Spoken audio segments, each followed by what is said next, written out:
Mga ka-sports, hindi na biro ang Gilas Pilipinas ngayon. Grabe, solid at kompletong lineup ang inihanda para sa next FIBA window. At kung ganito ang roster, baka matulad na naman sa Latvia ang Australia. At baka hindi na makatayo ang New Zealand pag sumiklab ang Gilas. Kaya sa video na ito, kilalanin natin isa-isa ang lineup, full player bios, roles, strengths at gaano sila ka-effective laban sa New Zealand at Australia. Kaya siguraduhin panoorin hanggang dulo dahil doon natin sasagutin ang tanong, maaari bang maging number 1 team sa Asia ang ating national team na Gilas Pilipinas? Kung trip mo po ang ganitong content, paiwan follow at pa-subscribe na din. Tara po, simulan na natin. Mga ka-sports, kung hilig ninyong bumili ng mga Gilas jersey, Gilas accessories at mga gamit na pang basketball, habang nanonood po kayo sa aking mga videos, kindly check this basket on this lower part ng ating video at magpa-pop up yung ating mga items sa gilid. Mga legit po yung mga items dyan and see to it po na makabili po kayo ahead of time kasi meron po yung mga discounts and mga promos depende po sa seller. And also, kunting suporta din as a content creator po. Salamat! Dito muna tayo sa guard speed at control ng Gilas. Unang-una si Scottie Thompson na may taas na 6'1" PG. Ang heart and hustle ng Gilas, hindi kailangan gumawa ng 30 points pero killer sa rebounding, defense, hustle pace, leadership. Siya ang type ng player na hindi mo napapansin pero sa dulo, siya pala ang dahilan ng panalo.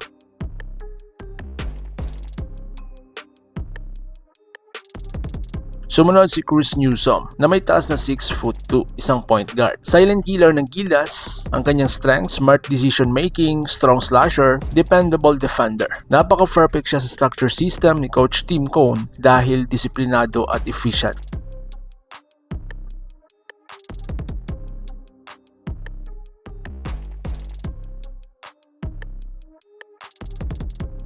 Sumunod si Juan Gomez Diliano na may taas na 6'2", isang guard. Scoring guard na may swag, explosive scorer, creative finisher, clutch shooter. Kung kailangan ng instant offense, si Juan ang pabaril.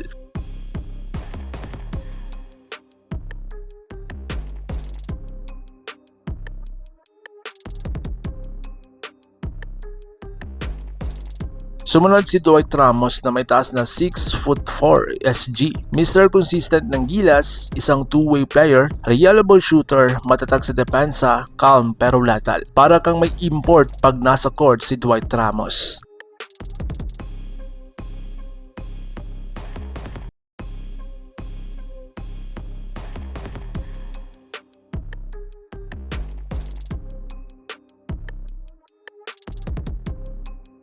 At dito naman tayo sa wings, athleticism at versatility. Unang-una sa ating listahan, Jamie Malonzo, isang 6'5" SF, isang ultimate highlight machine, athletic finisher, great defender, energy booster. Sa transition game, siya po ang bala.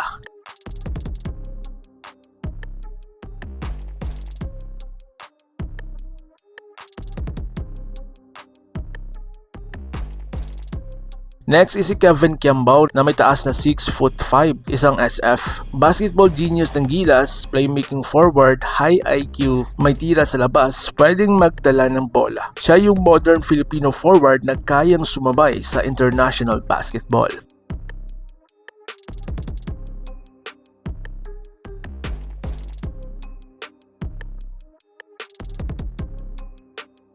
Sumunod si Justin Brownlee na may taas na 6'7" forward, ang puso ng Gilas. Isang scorer, leader, clutch king, kahit anong sitwasyon may tiwala ang buong Pilipinas. Dahil nga, nandyan po si JP.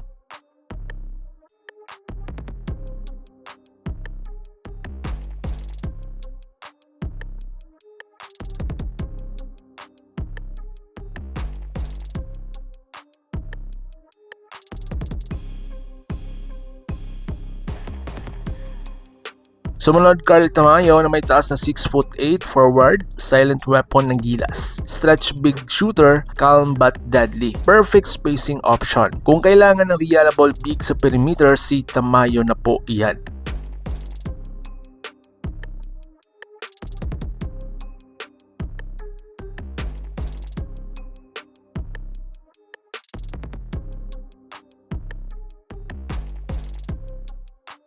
At dito naman tayo sa big man wall ng ating inang bayan. Unang-una si AJ Idu, 6'10", PF.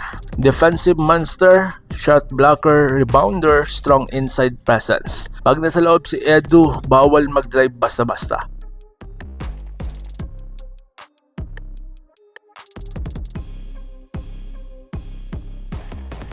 Next si Quintin Melara Brown, 6'10", PF. Bagong muka pero malaking tulong. Strong body, hustle big, role player na marunong sa sistema. Ito yung tipo ng big na hindi nagiging pabigat.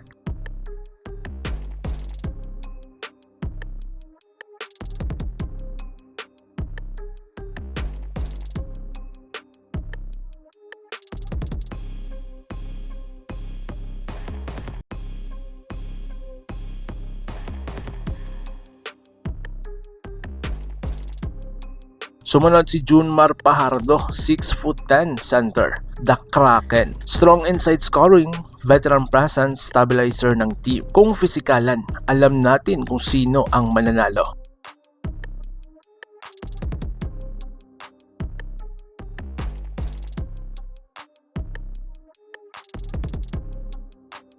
And lastly, Kai Soto, 7'3", center.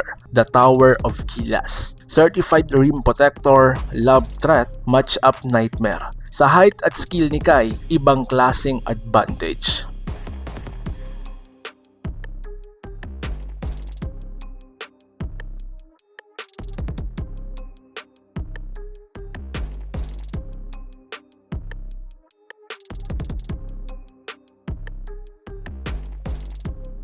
So ngayon mga ka-sports, the big question.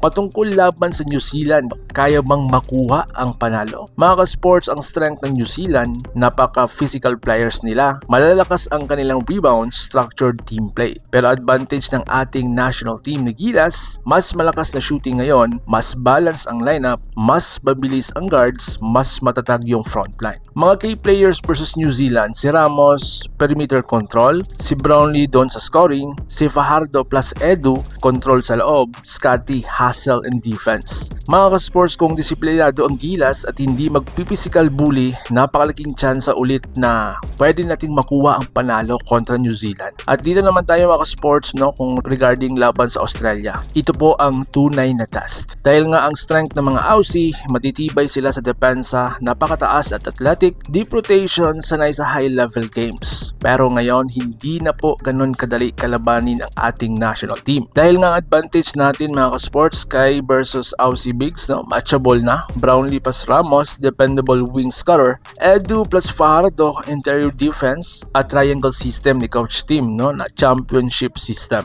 Mga ka-sports, mga K2 winning versus Australia, no? Especially, dapat mga ka-sports, ang ating Gilas Pilipinas ay huwag matakot, no? Executive system, solid transition defense, at sunod-sunod na mga tira. Kung dati takot tayo, ngayon confident na. Sa lineup na ito, kaya naman ang Gilas talunin bot ng New Zealand at Australia. Ito na ba ang strongest Gilas lineup in years? Comment nyo po sa baba at babasahin ko yan. Kung gusto mo pa ng mga solid Gilas updates, analysis at hype content, like, share, and subscribe. At syempre, Laban Pilipinas puso. So paano? Ingat po kayo.